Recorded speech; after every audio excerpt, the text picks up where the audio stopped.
सत साहिब सतगुरुदेव की जय। बंदी छोड़ कबीर साहिब जी की जय। बंदी छोड़ गरीबदास जी महाराज जी की जय। स्वामी राम देवानंद जी गुरु महाराज जी की जय हो।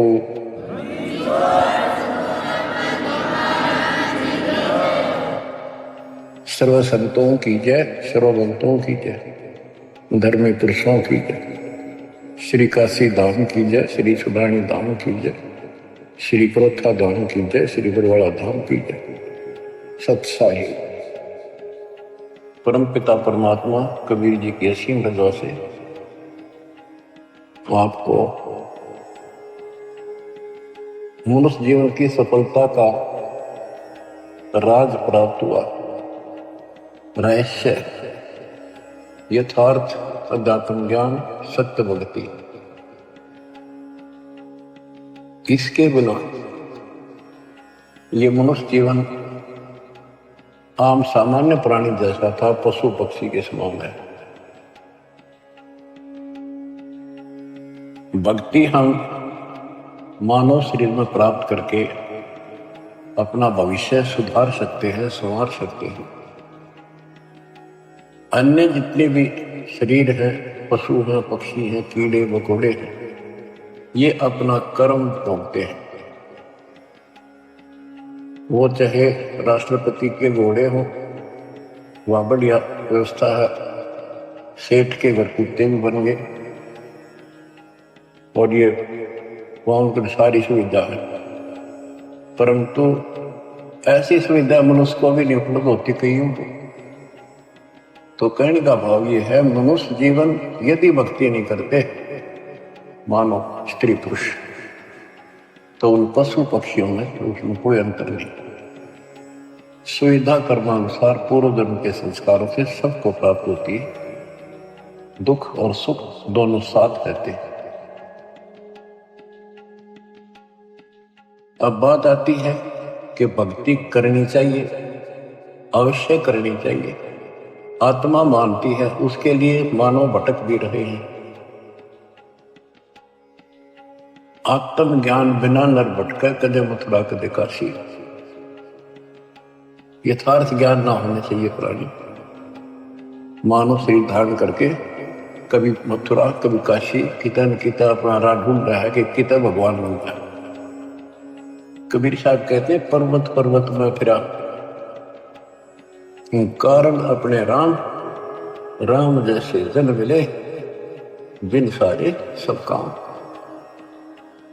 बताओ कि परमात्मा की खोज में पहाड़ों पर गए, तीर्थों पर गए, संत समागम अटेंड करे, दान धर्म किए, जैसा मार्गदर्शन मिला, और भी देवी देवता पीर मनाए, मंदिर मस्जिद पूजे,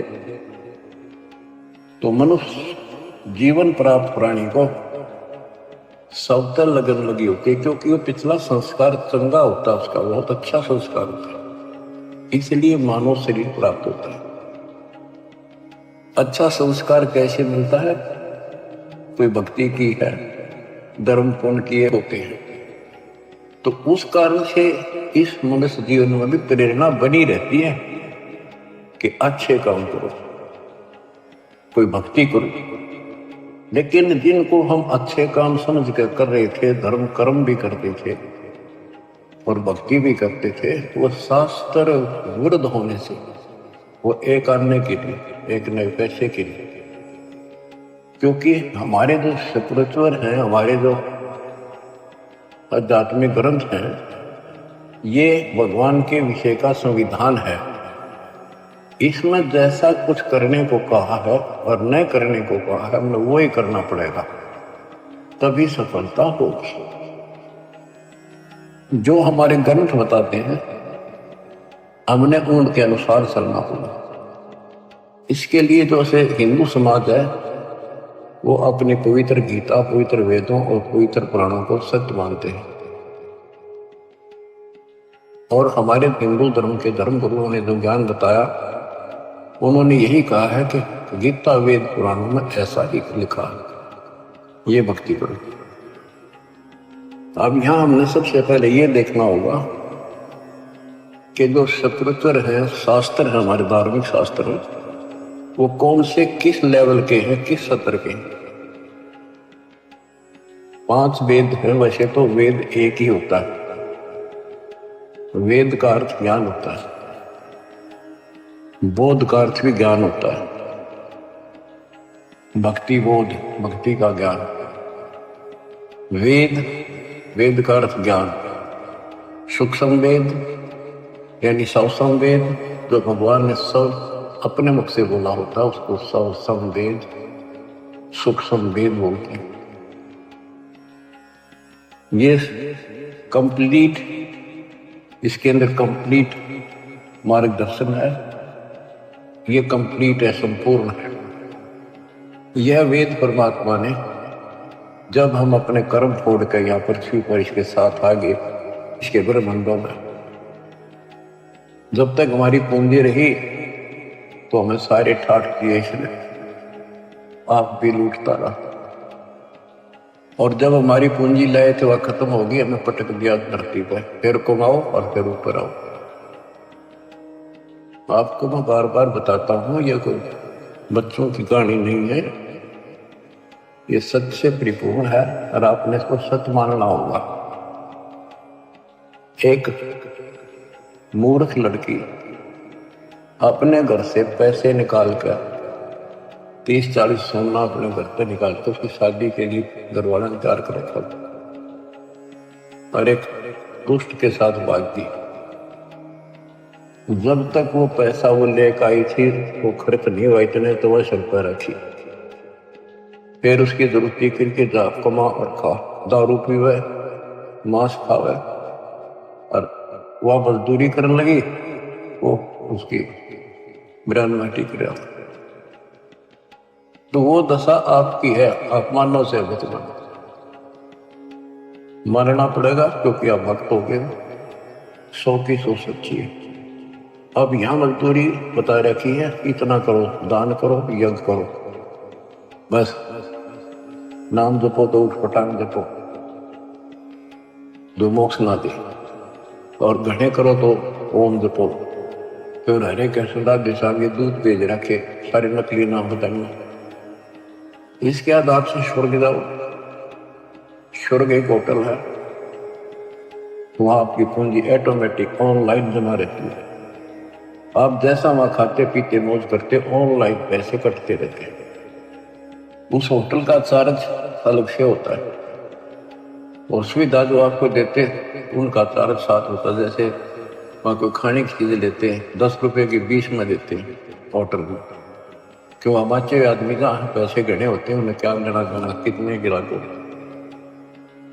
तो ये दुरुक्ति आपकी यूं की हो रही है, आप विचार करो इन बातों पर। आप किस चीज पर सेट हुए बैठे हो, 1 मिनट में मृत्यु हो जाती है। बैठे बैठे राष्ट्रपति तक मर जाते हैं, एक्सीडेंट हो जाते हैं। पोलैंड देश का एक पूरा कैबिनेट, प्रधानमंत्री, सारे मंत्री, दूसरे देश, उसका मित्र देश था, उसमें कोई पूर्व प्रधानमंत्री की डेथ हो गई थी। उसकी मुंह कांड जाते, शोक व्यक्त किया। वो विमान में दुर्घटनाग्रस्त हो गया, एक्सीडेंट हो गया, हम सारे मर गए। और ताजे ताजे बने थे, 6 महीने पहले उनकी कैबिनेट बनी थी। और ऐसे गंदे लोग में बाचे बाचे करो, तुम आंख खोलो। इस सत्संग को सुनकर भी आंखें नहीं खुलती, वो पत्थर प्राणी है, उसके भक्ति का अंश नहीं है। वो इंसान भी अच्छा है, तड़प जानी चाहिए, तड़पला जानी चाहिए आत्मा को। किताब का मर गया, हम किस पे खुश गए।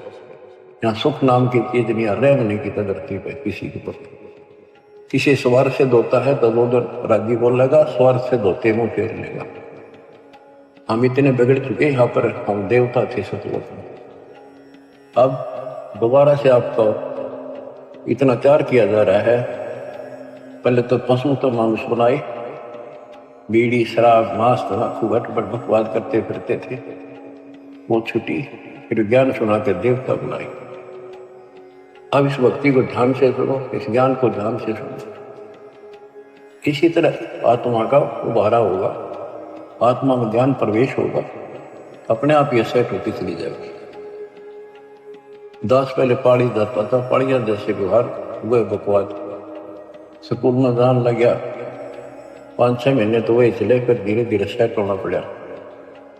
और पढ़ते पढ़ते पढ़ते पढ़ते और छोटी सी पोस्ट भी ग्रहण कर ली। तो इसी प्रकार अगर हम इस मार्ग पर नहीं आएंगे तो हम नो के नो रह जाएंगे। तो कहने का भाव ये है कि ये आपके स्कूल की पीरियड है, ये सुनते रहो। आजकल तो सारी सुविधा हो रही है, रिकॉर्डेड लेक्चर फिर भी सुन सकते, पर सुने इसी लगन से जैसे अब सुन रहे। भूल जाए आध घंटा जितनी देर सुने, सब क्या है ना, सब ध्यान से सुने। तो प्रसंग चल रहा है कि हम यहाँ आकर फंस गए, तो इस काल ने हमारी दुर्गति कर दी कि इन्हें वापस नहीं जान दो। इसको पता है कि हम उस परम पिता के अंश हैं, कबीर भगवान के, और माँ बाप को पता होता है उसका बेटा बेटी की तो दुख ही हो रहा हो, उसकी आत्मा तड़पती रहती है पार वैसे के नाम से। आपके लिए वो मालिक भटक रहा है, वो एज इट इज उस रूप में यहाँ नहीं आ सकता, क्योंकि वो नियम भंग होता है और ये घबरा जाएगा, और वो मर्यादा से बाहर की बातें है ना। था अगर कहता बताऊं तो 1 मिनट में धर्मदास इन सारा ले जाऊं, फिर इनके गाडू आई हुई ना थे वहां के टिके। अब इन दुखी हो लिए छक्के, कलयुग आ गया और आने वाले समय में और दुर्गति होगी। अब चौथा युग आ गया, ये भक्ति करके भी छक लिए। सत्युग त्रेता द्वापर में इनके पूरा जन्म के संस्कार बहुत अच्छे होते हैं, इसलिए ये सोचते रहते हैं कि 2 साधना हम कर रहे हैं, इसी से ये मौज माजरी है, इसी से सारे सुख होते आ रहे हैं। और जब कलयुग में जाएंगे इतनी त्रुटि होगी इनकी, सारी साधना करके थक लेंगे, कुछ भी लाभ नहीं होगा, इनके संस्कार कमजोर पड़ जाएंगे। तब ये भगवान के लिए भटकना शुरू करेंगे और फिर मैं इनको कैच करूं। उदाहरण देता हूं, सतयुग में राजा अम्बरीश थे, मालिक वहां भी मिले। वेद बताते हैं परमात्मा के लक्षण वो झूठ नहीं होते, सो के सो सकते हैं कि परमात्मा सबसे ऊपर के लोक में रहता है, वहां से गति करके चल के आता है। भक्ति मार्ग में जो लगे हैं उन अच्छी आत्माओं को आके मिलता है, वो यथार्थ भक्ति ज्ञान सुनाता है। और जो लगे नहीं है भक्ति पर, उनको भक्ति करने की प्रेरणा अपने मुख्य मुंह से बोलकर वाणी द्वारा बताता है, उनको गुप्त भेद मंत्र बताता है, गुप्त मंत्र आविष्कार करता है, एक कवि की तरह आचरण करता है। अपने सूक्ष्म वेद ज्ञान को काव्यना कविताओं से, दोहों के माध्यम से, चौपाइयों के माध्यम से, शब्दों के माध्यम से बोल बोल के सुनाता है, वो सूक्ष्म वेद होता है। तो अब ये सूक्ष्म वेद बताता हूं, परमात्मा ने वो सूक्ष्म वेद इस ज्योति निरंजन काल सर्वपुरुष सर्वब्रह्म के अंतःकरण में वहां से ईमेल कर दिया। इसके अंदर इसने उसको बाहर निकाला, श्वास से पढ़ा, इसने वो जानकारी ऊपर की कति खत्म कर दी जो हम समझ सकते थे, वो मंत्र भी नष्ट कर दिए, सारी जानकारी खत्म कर दी, अपने तक भक्ति रख ली, बाकी थोड़ा बहुत ज्ञान वो सांकेतिक ज्ञान में रह गया। तो जिस आधार से, जैसे ब्रह्मा जी सबसे पहले कमल के फूल पर बैठे थे, अपने पुत्र नारद के प्रश्न का उत्तर दिया, और नारद ने पूछा था कि पिताजी आप सच बताना कि सारी सृष्टि के रचनहार कौन है, किसने ब्रह्मांड बनाए, कौन ये पालन करता है वास्तव। ब्रह्मा जी कहता, बेटा नारद इसका क्या जवाब दूं, मैं जब होश में आया मैं कमल के फूल पर विराजमान था, कमल का फूल जलमय होता है, चारों तरफा गाद जल था, मैं सोच रहा था मेरे को किसने उत्पन्न कर दिया, मेरा क्या उद्देश्य। आकाशवाणी हुई तब करो, मन कमल के फूल पर बैठे बैठे 1000 वर्ष तप किया, फिर आकाशवाणी हुई सृष्टि करो। उसके बाद लंबी कहानी है, फिर बताऊंगे। तो उसके बाद ये ब्रह्मा विष्णु महेश तीनों इकट्ठे कर दिए, देवी ने इनका ब्याह कर दिया, सृष्टि रचो। सागर मंथन प्रथम किया था, वेद निकले 4, फिर माने वेद पढ़े, उसमें से ओम मंत्र ले लिया। आकाशवाणी से जो हुआ था तप करो, वो तप, ये सोच लिया भगवान का आदेश है तप करो। वेद भी भगवान गिवन है, गॉड गिवन है, भगवान के दिए हुए, भगवान परमात्मा तत्व है। इनमें ओम नाम, यजुर्वेद अध्याय 40 मंत्र 15 में, चारों वेदों में कहीं भी फिर दोबारा इसका रिपीट नहीं किया, एक जगह लिखा है और स्पष्ट कर दिया, ओम करतु समत कलवे समृत करतुम समत। ओम नाम का जाप काम करते करते सुमन करो, विशेष कसुत के साथ सुमन करो, अपना मूल कर्तव्य सुमन करो। अब दास आपको समझाना चाहता है कि ये हमारे जातम ग्रंथ है, शास्त्र है, ये कौन से किस सत्र के? इन चारों वेदों का सारांश श्रीमद् भगवत गीता है। और पुराण क्या है? ब्रह्मा जी ने जो ज्ञान प्राप्त हुआ, जैसा वेदों को समझा, तो उसके अनुसार अपनी संतान ब्राह्मण ऋषियों को बताया। तो ऋषियों ने ब्रह्मा से प्राप्त ज्ञान है, ये ऋषि ब्रह्मा जी की संतान है, ब्राह्मण सारे। तो ब्रह्मा जी कहता कि मैं तो कमल के फूल पर बैठा था, मुझे नहीं पता मैं कहां से उत्पन्न हो गया। ये फिर जानी जान नहीं है, सर्वज्ञ भगवान नहीं है। इसने जो ज्ञान अनुभव किया तो इसने अपनी कथा बताई, तो इस आधार से ऋषियों ने तप तो ब्रह्मा जी से प्राप्त कर लिया। ब्रह्मा जी ने बता वेदों में केवल ओम नाम है, ओम नाम वेदों से ले लिया। तो इस आधार पर ब्रह्मा जी के वंशज ऋषियों ने तप किए, जबरदस्त तप किए, शरीर गाड़ दिए, परवाह नहीं की, मिट्टी चढ़ गई शरीरों पर, खाना पीना त्याग कर मल की, चाह मल की कि भगवान मिले तो जीवन सफल, नहीं तो व्यर्थ है। तप किया, ओम नाम का जाप किया।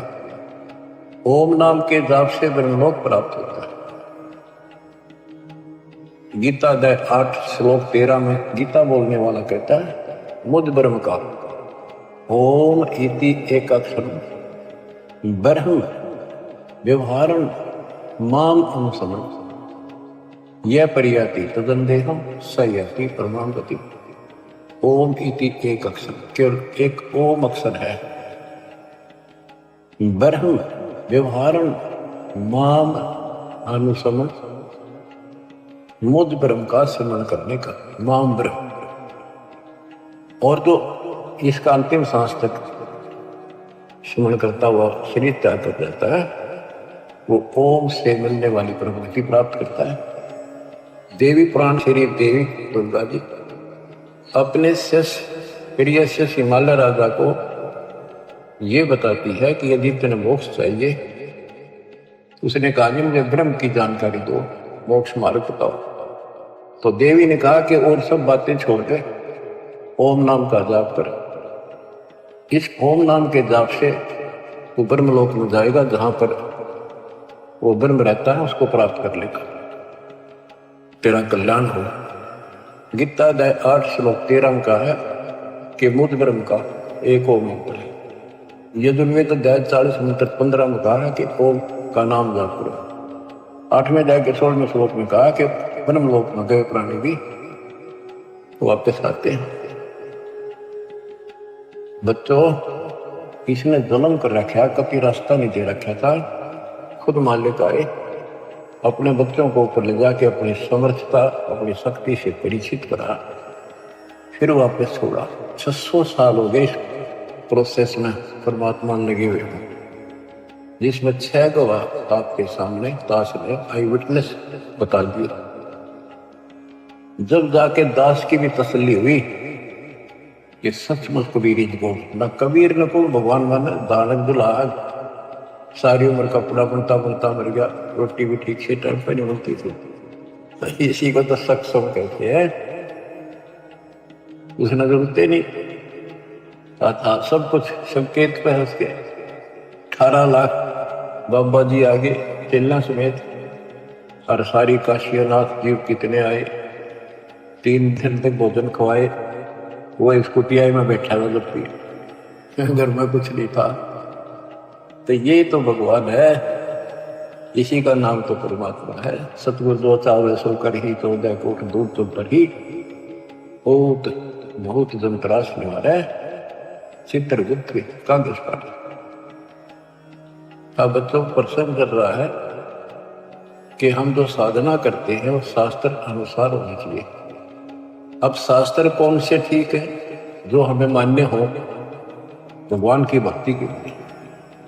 हिंदुओं के लिए वेद और गीता ये एथेंटिक स्क्रिप्चर है, एथेंटिक धार्मिक ग्रंथ है, ये प्रमाणित है। और पुराण जो है ये ऋषियों का अपना अनुभव है, जैसा इन्होंने साधना की उससे जो उपलब्धि की। इन्होंने हठ योग किए, समाधि लगाई, समाधि के अंदर इनको किसी को तो इस काल में ब्रह्मा के रूप में दर्शन दे दिए, किसी को विष्णु के रूप में, किसी को शिव के रूप में। तो ऋषियों ने मान लिया भगवान पा गया। ब्रह्मा के रूप में दर्शन दिया उन्होंने, ब्रह्मा जी के पास जाकर सतुति क्रिया भगवान हो, सारी सृष्टि के मालिक हो, आप अपने को छुपाए बैठे हो, हमने पहचान लिया। इसी प्रकार विष्णु जी को भ्रम पैदा कर दिया, जिनको काल में विष्णु रूप में दर्शन दिया। उन्होंने मान लिया कि मैं ही सारी सृष्टि का कर्ता रचनहार हूं, नथिंग एल्स। इसी तरह शिव जी को इसी बात पर एक दिन ब्रह्मा और विष्णु जी की आपस में लड़ाई होगी। ब्रह्मा जी गए विष्णु जी के पास, विष्णु जी ने सम्मान नहीं किया उनका, आजा भाई, मैं बड़ा भाई है उसका, तो भी निकाह जा बैठ जाए। इनकी देखो बच्चों विचार को, जिनको भगवान मानते थे, इनमें शिष्टाचार की भी कितनी कमी थी। एक बड़ा भाई है विष्णु जी का, और ये बैठा था शेषनाग की सैया पर, लक्ष्मी जी इसके चरण में बारी थी, आसपास इसके प्रशंसक खड़े थे विष्णु जी के। ब्रह्मा जी आया तो इसने अपना अपमान मान लिया कि इसने खड़ा होकर मैं लूँ, हाथ मिलाऊं या सीने से लगाऊं या मैं को आओ जी बैठो, इतना भी ठीक है इसने। ये फिर काम करो अच्छे भरे पड़े हैं ना, भगवान मान्या करते। इस बात का दुख ब्रह्मा जी ने मान्या, अभी इसने सम्मान भी ना किया। न बोलाओ अभिमानी, मैं तेरा बाप हूं, सारी सृष्टि का रचने वाला हूं, तो मेरे से पैदा हुआ, मेरा सम्मान नहीं करता, अपने बाप को देखकर भी तू अहंकार करता है, तो मेरा बेटा है फिर भी सम्मान नहीं करता। उसमें बोला तो मेरा बेटा, मैं तेरा बाप, तो मेरा ना भी कमर से उत्पन्न हुआ था। तो उसके प्रशंसक खूब हंसे, तो सबने बताया था कमल के फूल हो तुम उत्पन्न हुआ, और विष्णु के नाभि से कमल निकला। इधर मारना विष्णु नापन मेरा कमल कितना है, कैसे नाभि में वो गया। ये तो सूखे चौधरी थे। तो इस बात पर ब्रह्मा बोला तेरी अकल ठिकाना करता हूं अभी। विष्णु बोला आजा, चढ़ा दी बांधो मान, और काट लिया शस्त्र, मरण मारने तैयार हो गए। कमाल की बात है, शिव पुराण में ऐसा लिखा, ऊपर से देवता आकाश पर फूल बरसावे, शाबाश मरो कट के, शाबाश, देखते हैं कौन ताकतवर है। लेकिन इस सब बच्चा का कहां तक नाश हो रहा है। देवता व हरणों के लड़ो, उन्हें बीच मारना चाहिए था। भगवानों आप ऐसे करोगे फिर मारा केरा होगा।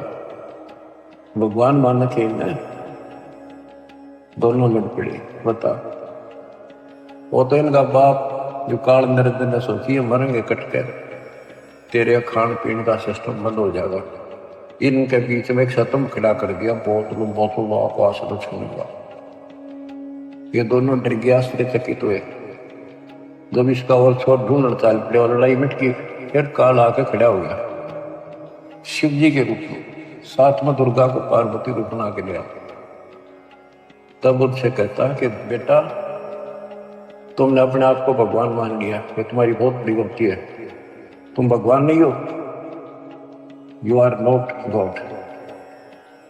तब उसने हाथ जोड़ लिया और सुनो, तुम्हारे तप के प्रतिफल में मैंने तुमको एक एक जोग दिया, एक एक विभाग दिया है, रज को उत्पत्ति का ब्रह्मा को, स्थिति का विष्णु को, और इसी प्रकार शंकर को ये संहार तिरुभाव और रुद्र को संहार। ये रुद्र और शंकर एक का है। देवता महाराज जब इसने तिरुभाव कहते हैं, आम आदमी महाराज जब इसको रुद्र कहते हैं, ये दो रूप बना लेता है। वैसे इसके 11 रुद्र हैं, 11 रूप बनाए थे इसने। अब देखो, ये पुराण है, शिव पुराण के अंदर विद्वेश्वर संहिता के अध्याय। इन पुराणों में लिखा है कि ये शिव रूप में आकर प्रकट हो गया। दो तो ये हो गए, फिर मार विष्णु पुत्रों, उनको पुत्रों कहा। और इसी प्रकार शंकर और रुद्र, वो 4 अलग हो गए, हरियो 5वां। वैसे तो चौथा ही है। तो ये भी ना समझ पाए कि जो इनका बाप है और ये नौकरी इनका कोई माता पिता नहीं, और फिर इसने क्या जुल्म करा। ये बताऊं तो सर्वभाव है, ना बताऊं ज्ञान अधूरा।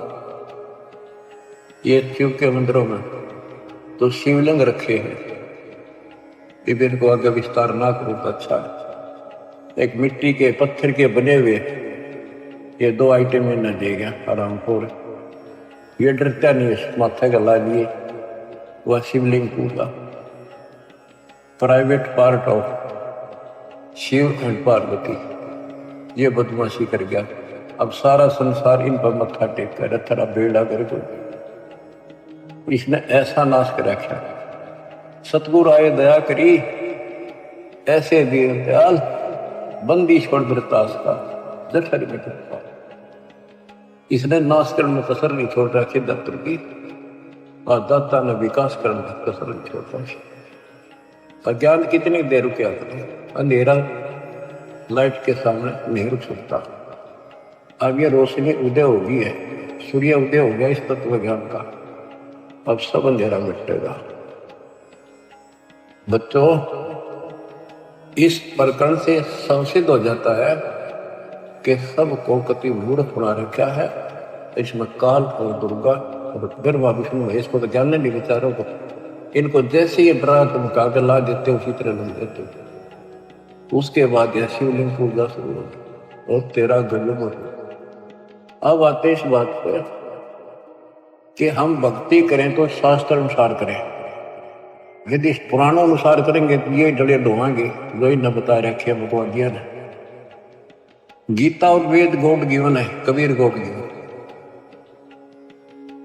तो इनके अंदर इनके अनुसार साधना करनी पड़ेगी, लेकिन इनमें इनकम्प्लीट नॉलेज भी है और वे ऑफ वर्शिप भी इनकम्प्लीट है।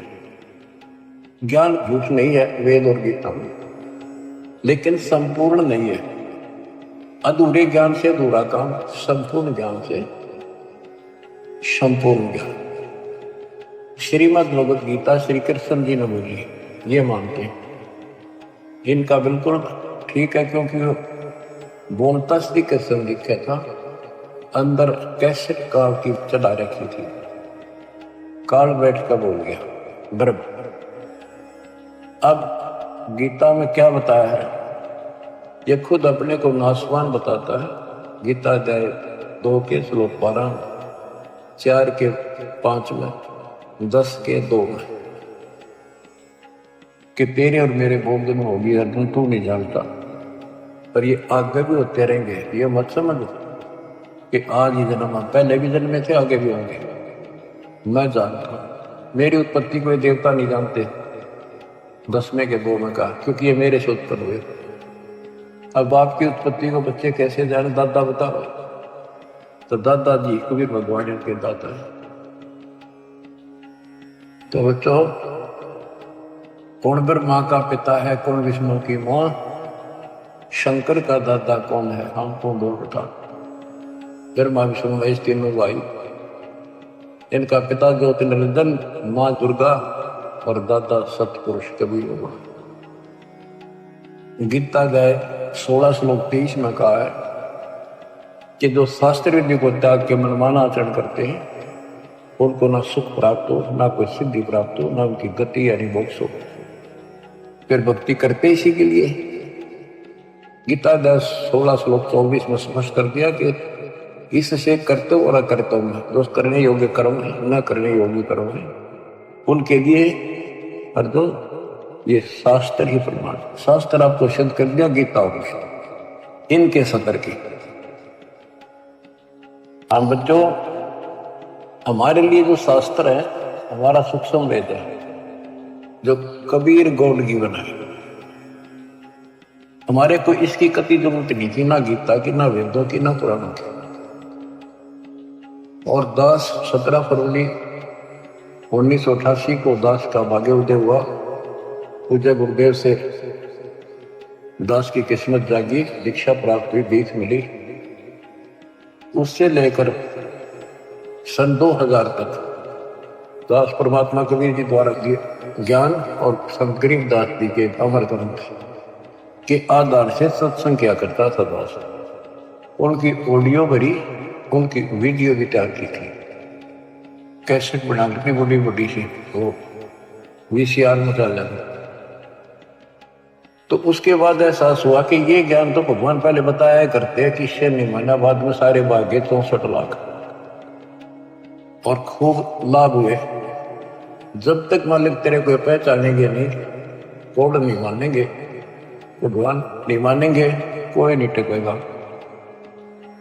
दास को प्रेरणा दी गुरुदेव ने कि हो सकता गीता वेद पुराणों में पाना चाहिए ये ज्ञान, क्योंकि भगवान बता रहे हैं ऐसा है, और वेद गीता सच्चे हैं तो इनमें पाओगी बात कुछ ना कुछ। 2001 में दास ने एक गीता मंगाई, उसको पढ़ना शुरू किया। मालिक की कुछ रजा थी, दूसरी खोलते तीसरा पेज पलटा, अध्याय 18 का श्लोक नंबर 61 शुरू में है। ये और गीता भी हाथ लगी, जिसमें आमने सामने शब्द और अर्थ है। ये दूसरी आ जाती तो मत्था मार कर बैठ जाता मैं भी। तो इसमें अर्थ सामने है, कति एग्जैक्ट ज्ञान समझ में आ जाता है। तो उसमें पाया कि परमात्मा सबके हृदय में विराजमान है, कर्मानुसार एक यंत्र की तरह घुमाता है,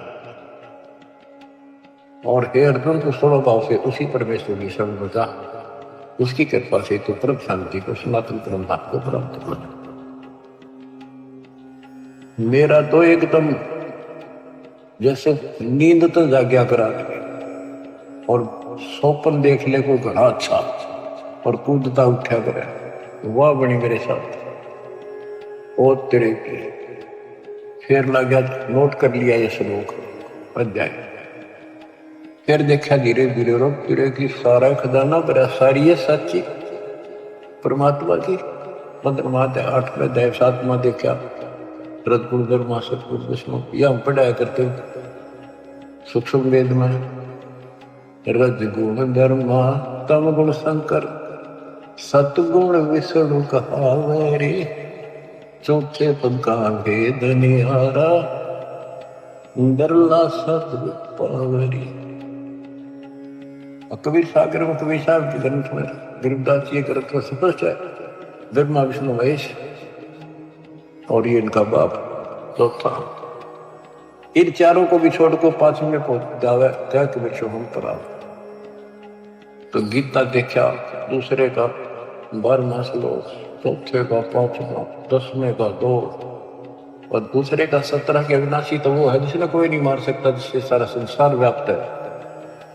और तेरे की वो सतिथि आज मैं वर्णन नहीं कर सकता, मेरे हृदय में उमंग और खुशी उत्पन्न हुई थी। ये भगवान जैसे खजाना पा जाए अगर कंगाल को, घना धन मिल जाए, घना थोड़ा नहीं, तो वो पागल सा हो जाए अगर किस तरह बताऊं, कैसे छुपाऊं और बताऊं, ऐसी स्थिति हुई थी। तो मालिक ने खजाना दास को दिया, छुपा रखा था। ओहो, तो बच्चों उसके आधार से फिर गहरी नजर गीता तैयार करी दास ने। गीता के आधार से पुराणों को देखा, वेदों में देखा, सारे खजाना करा पड़ा। जो का तो सच्चाई, कबीर साहब कहते वेद कते झूठे नहीं भाई, झूठे है वो समझे ना। अब दास आपको जो बताना चाहता हूं उस पर आता हूं कि हमारे जो ग्रंथ है गीता का 7 श्लोक 12 से 15 में आपको बता रखा है रघुबर सतगुण विष्णु से जो कुछ हो रहा काल कहता है इसका निमित्त मैं हूं, मेरे कार्य उत्पत्ति सतिथि और संहार। और जो केवल इन तीनों देवताओं तक सीमित है ब्रह्मा विष्णु महेश तक, उनसे ऊपर कोई भक्ति नहीं करना चाहते और राक्षस स्वभाव को धारण किए नीच दूषित कर्म करने वाले लोग मेरी भक्ति नहीं करेंगे। और फिर गीता का 7 के 20 से 23 में अन्य देवताओं के बारे में बताकर ब्रह्मा विष्णु महेश के साथ साथ कि इन देवताओं को कुछ शक्ति मैंने दे रखी है, लेकिन इन मूर्खों का अल्प बुद्धि वालों का ज्ञान जलता है, यह अक्षणिक लाभ मिलता है, ये नाशवा नहीं हो पाए। अपनी भक्ति को बताता 4 प्रकार के करते हैं अर्थार्थी, अर्थ, जिज्ञासु और ज्ञानी। ज्ञानी श्रेष्ठ माने क्योंकि ये मोक्ष चाहते हैं। इन्होंने मुझे सुप्रीम मान लिया, मेरे आधार पर ओम नाम का जाप किया, वेदों तक सीमित रहे, ये भी मेरे वाली अनुत्तमा गतिम में आश्रित है, इसमें आश्रित रहेगी। क्योंकि ऋषि मुनि तप करे, ओम नाम का जाप करा, तब से राजा बन गए, ओम नाम से ब्रह्मलोक में गए, ब्रह्मलोक में जाकर फिर वापस आए, जन्म मन बना रहा। फिर बताया कि खाक भक्ति हुई, जन्म मृत्यु मिटाया नहीं, सतलोक गए, फिर वो वापस लौट के नहीं आए, ब्रह्मलोक में गए, फिर आकर मरे, क्या फायदा उस भक्ति का। अब जो प्रश्न चल रहा है कि 7वें अध्याय 18 में कहा है कि ज्ञानी आत्मा है तो उदार पर मेरे वाली अनुत्तम गति में सचित है। 7वें के 19 में कहा है कि बहुनाम जन्मना अंते ज्ञानवान नाम पर पदते, बहुत के अंत के जन्म में कोई ज्ञानी आत्मा मेरी भक्ति करता है, ना तो दूसरी भक्तियों में भी नष्ट कर जाते हैं। मेरी भक्ति भी कोई ज्ञानी किसी अंत के जन्म में एकादे में टक्कर करता है, ना तो नीचे वाली देवताओं की भक्ति करते रहते हैं। वासुदेव सर्वमिति स महात्मा सुख है, ये बताने वाला कि वो वासुदेव सारी सृष्टि का रचने वाला, सबके ऊपर जिसकी सत्ता, जिसकी साहिबी, जिसकी सत्ता, जिसकी हुकूमत सबके ऊपर है, वही पालन करता है, वही उत्पत्ति करता है, वही कर्मों के मार से बचा सकता है, पाप कर्म नष्ट करता है, वो आयु बढ़ा देता है, उसकी भक्ति से मोक्ष प्राप्त होता है। ये बताने वाला महात्मा गीता अध्याय 4 श्लोक 32 में कहा कि परमात्मा सच्चिदानंद ब्रह्म। इन्होंने अर्थों के भी अमृत कर रखे हैं, अनुत्तम का अति उत्तम कर दिया, वर्ग का जाना होता है आना कर दिया, अनुत्तम का अर्थ ऐश्वर्य होता है उसको सर्वश्रेष्ठ कर दिया। यहाँ गीता अध्याय 4 श्लोक 32 में ब्रह्मण मुखे शब्द है, उसका ब्रह्मण का अर्थ वेद कर दिया। यहाँ लिखना था सच्चिदानंद ब्रह्म। गीता अध्याय 17 श्लोक 23 में ब्रह्मण शब्द है, उसका अर्थ वहां इन्होंने ठीक रखा है सच्चिदानंद घन ब्रह्म। ओम तत्सत यानी सच्चिदानंद घन ब्रह्म की उपासना का केवल त्रिविध समर्थ है, 3 प्रकार से शिवन है इसका, 3 मंत्र का। अब आता हूं मैं चौथे के 32 में, उसमें क्या कि परमात्मा अपने मुख कमल से, सच्चिदानंद ब्रह्म अपने मुख कमल से वाणी जो बोलता है, उस वाणी में ऐसा ज्ञान है जिससे सारे कर्म समाप्त हो जाते हैं, जन्म मरण मिट जाता है, सदा सुखी हो जाता है। उस ज्ञान को चौथे अध्याय के 34 में तत्वदर्शी संतों से पूछो, दंडोत प्रणाम करो। दंडोत प्रणाम करने से निष्कपट भाव से, सरलता पूर्वक, नम्रता पूर्वक प्रसन्न करने से वो तत्वदर्शी संत देव तत्वज्ञान का उपदेश करेंगे। उस परमात्मा तत्व का कौन से का 18वें अध्याय के 62 वाले का, उस परमात्मा किसने, उसका क्या करता है, वो कौन है।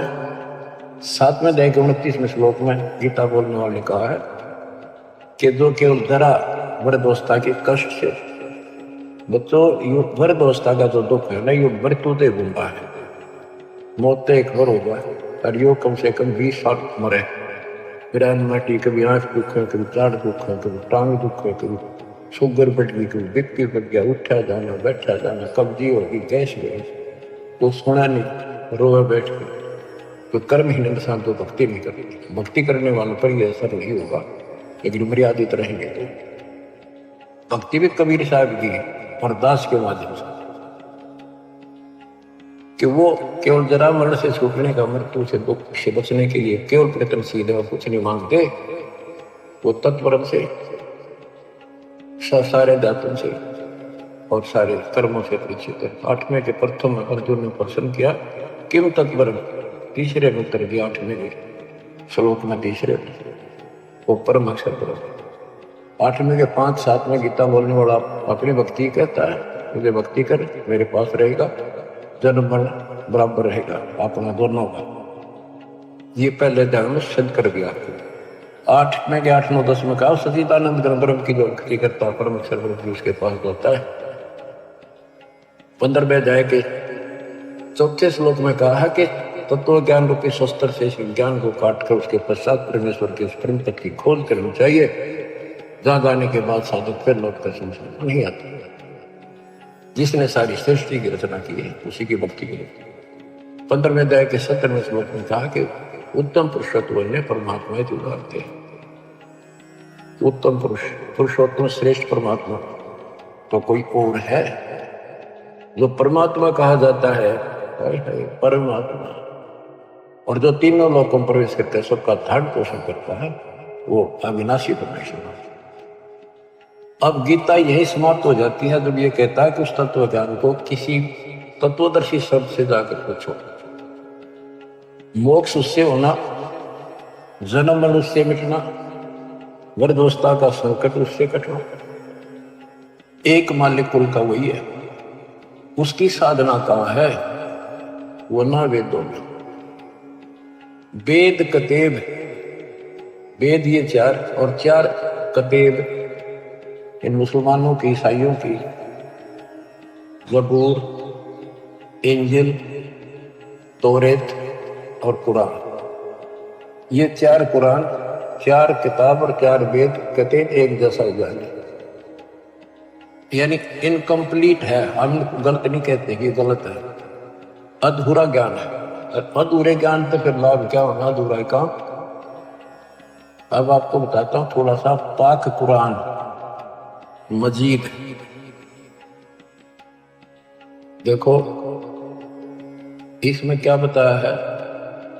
एक चैप्टर है, उसका नाम है अस-सूरा और संख्या नंबर है 42, यानी सूरत अस-सूरा 42, 42, आयत नंबर, श्लोक नंबर 1, 2। आयत नंबर 1 पर प्रथम में लिखा है आ मीम। आ माने है, मीम माने मैं, है और मैं, ये 2 अक्षर अलग अलग, जैसे क, ख, ए, ऐसे है और मैं। फिर दूसरी आयत में लिखा है ऐन शीन काफ। जैसे हम पंजाबी शिक्षा करते थे, 4थी कक्षा शुरू हो जाती थी पहले पंजाबी, पंजाब ज्वाइंट था, हरियाणा और पंजाब एक थे। तो पंजाबी की हम जब वर्णमाला सीखा करते थे तो कहते थे कक्खा गग्गा दद्दा गग्गा, ईड़ा ऊड़ा सस्सा मम्मा, यानी कक्खा क, गग्गा ग, तथा तय, गद्दा द, तो कक्खा गग्गा क ख ग, ऐसे सीखना पड़ता है। तो एन का अर्थ है ए, शीन का अर्थ है से, का अर्थ है क। ये वर्णमाला है अरबी की, एन ए, शीन से, का क, ए से क। इसके अनुवादकर्ता ने, पाक कुरान के अनुवादकर्ताओं ने ये लिखकर छोड़ दिया है कि इन 2 आयतों का अर्थ तो अल्लाह ही जान सकता है और कोई नहीं। ये क्या है? गीता अध्याय 17 श्लोक 23 में ओम तत्सत, ये 3 मंत्र। इनमें तीनों मंत्रा का पहला अक्षर है ए से क। जिनको तीनों मंत्र प्राप्त होते आसानी से समझ लेंगे। ये वो मंत्रों का केवल पहला पहला अक्षर लिख रखा है, बहुत नथिंग। तो ऐसा कहते के हासिल होना था, ओम तत्सत से क्या हासिल होना था, अब इसकी एब्रीवेशन निकली सारी। अब इसको सारे से विस्तार से करा, अब पता चला ये सूक्ष्म वेद में पहले ही था। बच्चों आंख खोलो, दास कौन है? कबीर साहब कहा करते कि भाई मैं सारी सृष्टि का मालिक हूं, मैं खुदा हूं,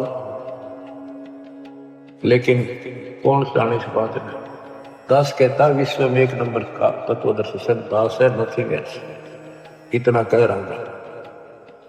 अब पाक कुरान सूरत फुरकानी 25 आयत 52 से लेकर 59 तक 52 से 59 में स्पष्ट किया है कि हे हजरत मोहम्मद, हे मोहम्मद, हे नबी, हे रसूल। कौन बोल रहा है? कुरान का ज्ञान देने वाला अल्लाह। कि ये काफिर लोग जो है कबीर अल्लाह को नहीं पूजते, इसके अतिरिक्त औरों को भी शरीक करते, दूसरे देवताओं को। तो इनके साथ संघर्ष करना कबीर के लिए, और इनकी बातों में नहीं आना। तेरी बात ना मानना, लड़ाई नहीं करनी, ते इनकी ना मानना, मेरी बातों में विश्वास कर। ये वही है जिसने 6 दिन में सृष्टि को 7 दिन तक पैदा बैठा है। सृष्टि में सारी आयु उत्पत्ति, माता पिता भाई बहन सब, सारी नदी नाले तारे पृथ्वी स्वर्ग पाताल सब बनाया उसी ने। और वही पाप कर्मों को नष्ट करने वाला है, गुनाहों को अच्छी तरह जानता है। उसकी खबर किसी बाखबर से पूछो। तो यहाँ पाक कुरान भी यहाँ पर समाप्त हो जाती है। इसमें वो ज्ञान है ही नहीं उस अल्लाह का जिसने सृष्टि रची। तो ये गलत नहीं कह सकते किसी कर्म को, लेकिन ये इनकम्प्लीट है। इनकम्प्लीट से मोक्ष नहीं हो सकता। मोक्ष तो संपूर्ण अध्यात्म ज्ञान से होगा, और वो तत्वदर्शी संत बताता है। इसमें स्पष्ट कर दिया दोनों पवित्र धर्मों की पवित्र शास्त्रों ने कि पूर्ण परमात्मा की जानकारी तत्वदर्शी संत बताते हैं। जैसे पाक कुरान सूरत अस-सूरा 42 में प्रथम आयत में हा मीम, हा का अर्थ है, मीम का अर्थ है मैं। जैसे आहा, मम्मा, कखा पंजाबी की वर्णमाला, ये अरबी वर्णमाला है। और मैं, इसका अर्थ है हक मंत्र, हक मंत्र, जिसके पहले अक्षर ये है ऐन सीन का। तो ये बच्चों ये तो एक संकेतिक है। वेद कहते हैं जो तत्वदर्शी संत होता है वो सदग्रंथों के सांकेतिक शब्दों को विस्तार से खोल कर बताता है, उसका यथार्थ ज्ञान देता है। गीता अध्याय 7 श्लोक 19 फिर दोहराता हूं। बहुनाम जन्मानाम अंते ज्ञानवान नाम प्रपत्ते। बहुत बहुत के जन्मों के किसी अंत के जन्म में कोई ज्ञानी आत्मा मेरी भक्ति करता है कर्म की, अन्यथा वैसे ही दृढ़ होकर चले जाते हैं। जैसे मार्कंडेय ऋषि था, ओम नाम का जाप करा था, 7 में तप करा था। ये खिचड़ी ज्ञान है नहीं, सारे जड़े लोग हैं। चाहे कितने बड़े ऋषि लग गया करते तुमने, आज वो बालक दिखाई देंगे। इस बालक की दृष्टि से, तत्व ज्ञान की दृष्टि से देखोगे। उसने ब्रह्मलोक की साधना करने का ठान रखी थी, वही टारगेट था। इंद्र आया, इंद्र की उर्वशी भेजी, सब फेल होकर चली गई। तब इंद्र को कहता है इंद्र आजा, तू तेरे को सही मार्ग बता दूंगा, ब्रह्मलोक की भक्ति कर ले, ब्रह्मलोक में जागा, ब्रह्म की साधना कर। ये तो सब का ये ज्ञान भर रखा है। इंद्र स्वर्ग का राजा बोला जी फिर देखेंगे, ये तब न मौज करते। ऐसे आप किसी आज कोई पोस्ट पर बैठे अच्छी, पर उसमें समझाने की चेष्टा करो, कोई तो बाद की बातें फिर देखेंगे। कोई चौधरपुरी है, इब्राहिम सुल्तान आदम को देखो, क्या क्या सुख के भगवान ने नरक से काट कर बाहर गिरा अपने बच्चे को, रोड मार रहा था, काल मूर्ख बना रहा। तो कहते हैं बहुत बहुत अंत के जन्म में कोई मेरी साधना करता है, मार्कंडेय ऋषि ब्रह्मलोक में जाकर फिर वापस आओगे, तब से राजा बनेगा, फिर गधा बनकर धक्के खाओगे। ये खाक साधना थी। ऋषि मुनि सब करें तपस्या, हे भगवान हमें मोक्ष दिए, तप करवा के राज दे दिया, 184 में ठोक दी। आपको बताया शिवलिंग की पूजा किसने शुरू करी, किसने करवाई? पापात्मा। इसको परमात्मा कहते थे। बच्चों आँख खोलो, उस वाले की कृपा कैसी बरस रही आपके ऊपर। और इतना ज्ञान समझ गए बच्चों, नहीं मानोगे तब तो पत्थर हो कर काम न मना नहीं किया किसी संत ने, लेकिन भगवान बोलना गलत है। खूब डटकर मेहनत मजदूरी करो, किसानी करो, दुकान पर जाओ, जो भी जॉब है काम करो, नौकरी करो, नेक नीति और डट कर सेवा करो, गफलत ना करो वहां पर, ताकि सबको अच्छा लगे कि भगवान से डरने वाला है, किसी भी काम में कोताही नहीं करता, कोई आलस नहीं करता, ठगी नहीं करता। और मालिक ने याद रखो, अब जैसे आपको बताया कि पंजाब का एक राम राय नाम का सरदार जी थे, वो लोग परमात्मा के चाहने वाले, संतों का सम्मान करने वाले शुरू से ही हैं, क्योंकि उनके गुरुओं ने एक ऐसी धारणा में भर रखी है। संत गरीबदास जी का एक शिष्य ब्रह्म वेदी का पाठ सुबह सुबह बैठकर ऊंची आवाज में एक तालाब पर बैठकर करे था, स्नान करके कुएं का तालाब पर वहां बैठ कर ब्रह्म वेदी यानी वाणी का पाठ करे था सुबह सुबह, गरीबदास जी की वाणी का, जो अब नित्य नियम करते, उनका अपने हिसाब से बनाया हुआ था, उसी वाणी से निकाल कर। तो राम राय चौधरी 900 बीघे का मालिक था, वो भी घूमने फिरने गया फ्रेश होने, तो उसने आते समय देखा एक संत वो वाणी बोल रहा है कि ये वाणी बहुत पसंद करते हैं, क्योंकि ये गुरु ग्रंथ साहिब जी का पाठ सुनते रहते हैं। लेकिन वो वाणी कुछ विशेष कसक करी, खींच लिया उसको, वहां बैठ गया जाकर। उसने जब अपना पाठ कर लिया तो उससे पूछा कि है महात्मा जी, है भगत जी, ये वाणी तो गुरु ग्रंथ साहिब में तो नहीं है, ये किस संत की वाणी है? तो उसने बताया मेरे गुरुदेव की है, संत गरीबदास जी महाराज, जो पहुंचे हुए संत है, विश्व में के बराबर संत नहीं आज के, उसकी वाणी है, अच्छे लिख रखी थी। उसने पूरा पता नोट कर लिया संत गरीबदास जी का, गांव सुलानी जिला उस टाइम जो भी था, दिल्ली के पास, बहादुरगढ़ के पास, वहां पूछ लियो। ऐसे ऐसे सारी डिटेल लेकर चल पड़ा। उन्होंने सोचा मिलना चाहिए संत से, क्या वो संत जीवित है? कहाँ जीवित है? वो चल पड़ा, पैदल चला करते थे, 3 दिन में पहुंचा। सुबह सुबह पता करा भी संत गरीबदास जी कहाँ पर है, मिलना है।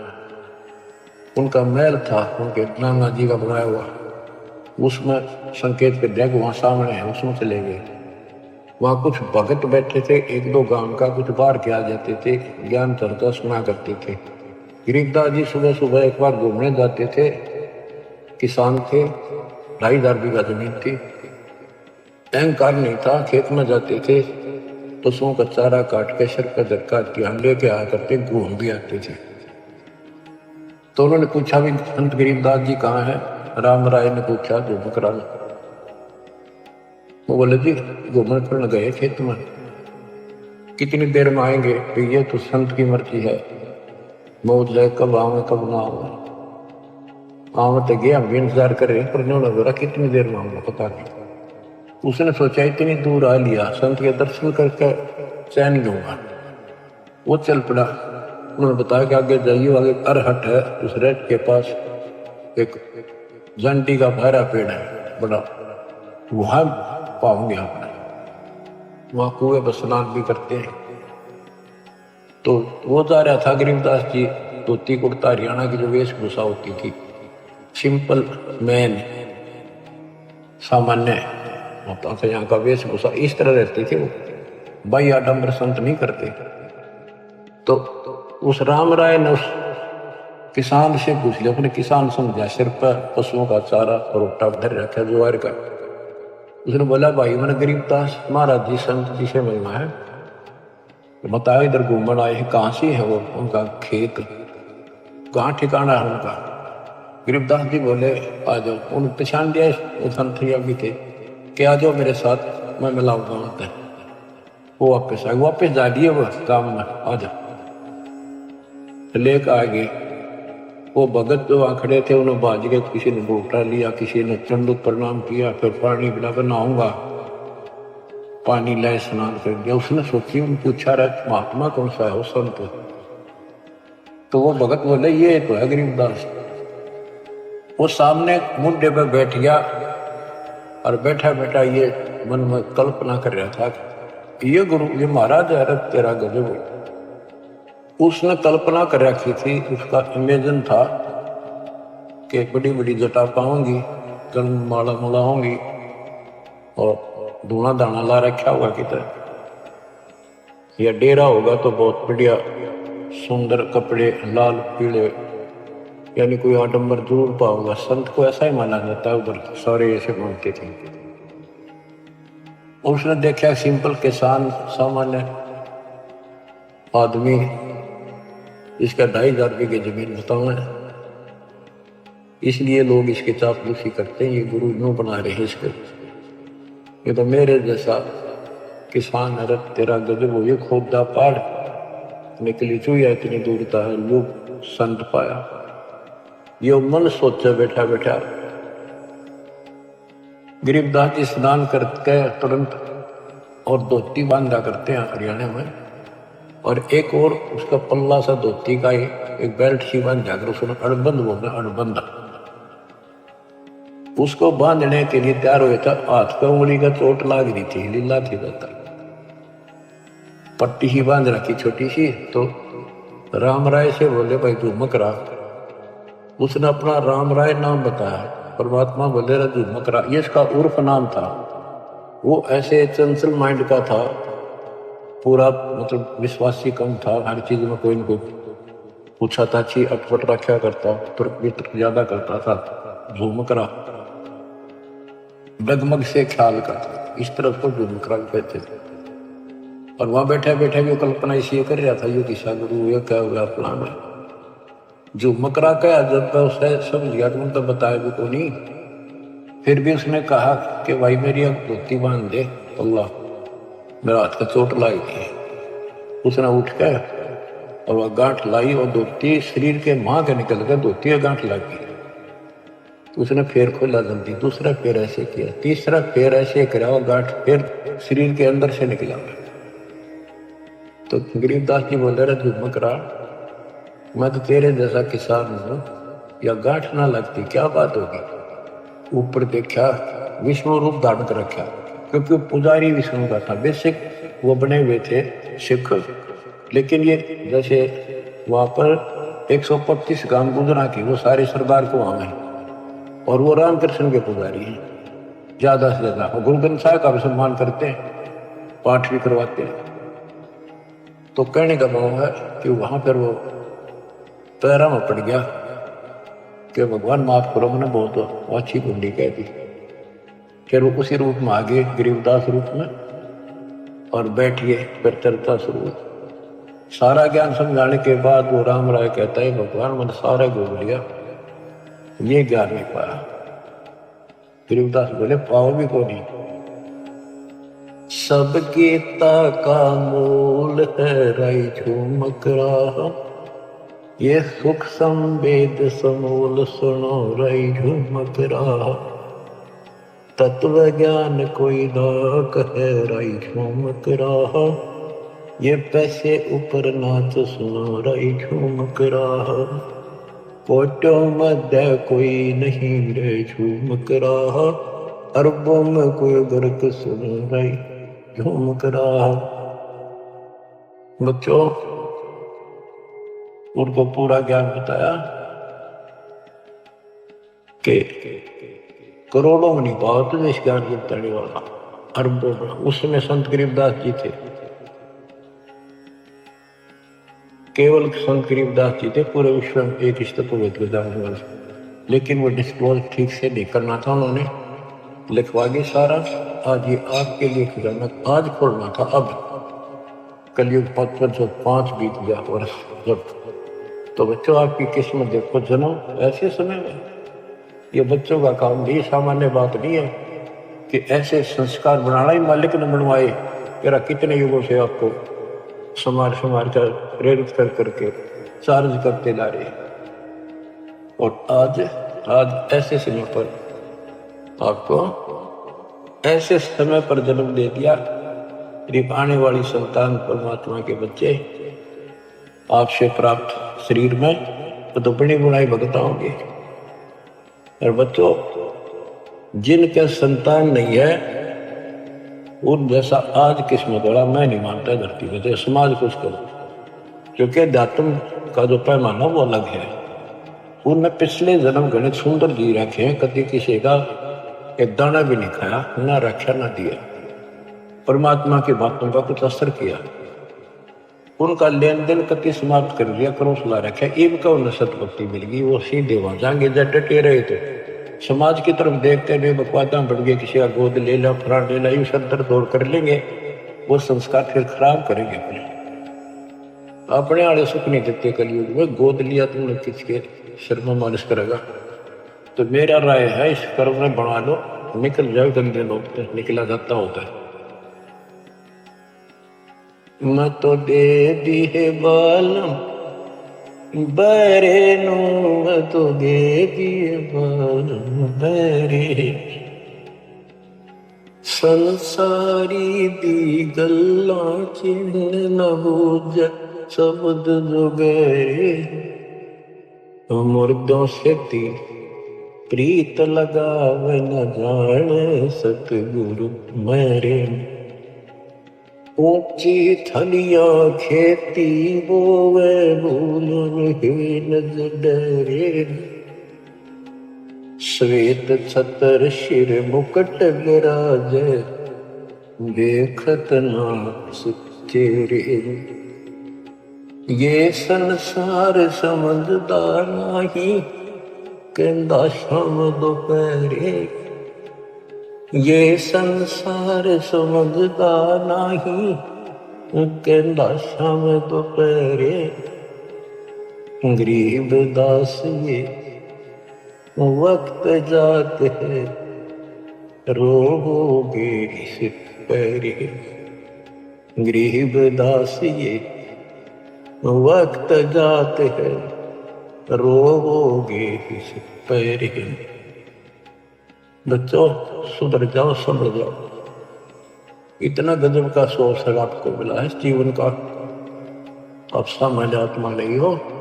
साधना से ती मस्करी 14 साल मल खाड़ा जीतेंगे युग युग के बाद। आप वो युग युग के माल हो, वो पहलवान हो इस भक्ति के खड़े, इनको फाइनल गेम मारे हो। सावधानी बरतना, मालिक आपको सद्बुद्धि दे, हिम्मत दे, बुराइयों से बचाओ, मोक्ष दे। सत साहिब।